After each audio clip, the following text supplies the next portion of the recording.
голем стрес, немам зборови да опишам. Катастрофа. И ни расипаја едноставно духот. И по 19 години свежи се сеќавањата на Мирко Божиновски од село Лешок за кобното утро кога беше разрушена манастирската црква. Никогаш нема да ја заборави оваа траума од конфликтната 2001, но никогаш вели и да не се повтори. Се вајали 3:15, така нешто, кој експлодира и целата куќа ме експлодира, 15 минути се тресеше. Бев со малиот, со син ми. Вика, тато, што стана? Викам, не знам, сине, темница, да видим, че излезем надвор ја. И он излезе, што ќе видим облак, огромен облак, можда 2 километра, кој мој да мери таа прашина.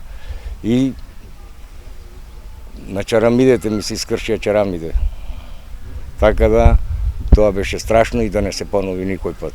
Црквата беше разрушена на неколку дена пред големиот празник Успение на Пресвета Богородица, ден кој се слави во цело село, а манастирот традиционално бил препон со луѓе. Манастирската црква беше минирана и речиси целосно уништена на денешен ден пред 19 години за време на конфликтот во 2001 година од страна на албанските терористички структури на ОНА.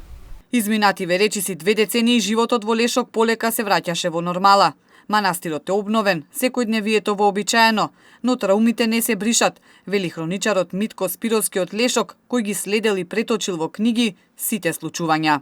Ете, тоа беа драматични моменти. Јас тогаш не бев тука, бев во Скопје, но постојано после се организиравме за да се вратиме назад, затоа што после почна раселувањето, враќање на нормален живот, обнова на црквата, активно заедно со местна заедница, со црквата бевме и соседните местни заедници и нормално и другите фактори да се врати населението, но и нормалниот живот и заедничкиот живот на сите на овој крај. Но траумите, последиците и лузните остануваат.